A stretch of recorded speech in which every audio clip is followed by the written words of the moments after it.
And so when you're waiting, kind of understanding that the whatever the season is, and it might change day by day, sometimes it's month by month, year by year, what have you, but kind of recognizing, okay, I'm in this place right now. So for, a young professional, it might look a certain way. For a new parent, it might look a different way. For an empty nester, it might look a different way. For, what have you.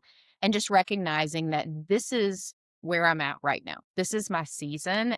God, how do you want me to steward this particular season well? So I think sometimes it's really obvious, right? Like when we have a project or something, like I'm launching a book, I know that I'm supposed to do XYZ. And other seasons, when it feels like you're just kind of like the season's full of ordinary days, how like the church calendar has like the liturgical Yeah. calendar has like Advent and this and that, but then there's like the ordinary days.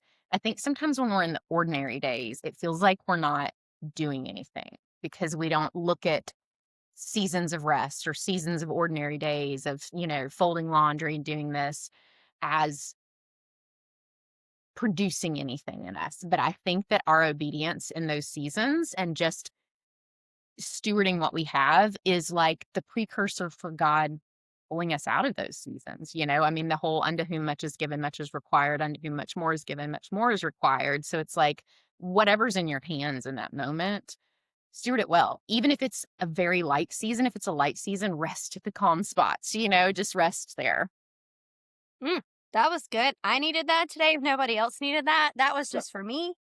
And I love how you're like, in the ordinary days. And a lot of times, like even looking at the church calendar fascinates me because Mhm. I didn't know it was a thing until about 2 years ago. Yeah. And so I'm like, okay, we hurry up and then we wait. And then we hurry up and then we wait. And then we have like 6 months of nothingness. Really, it's probably like 8 months of nothingness. Mhm. And then it's like, okay, thing, thing, thing, thing, thing.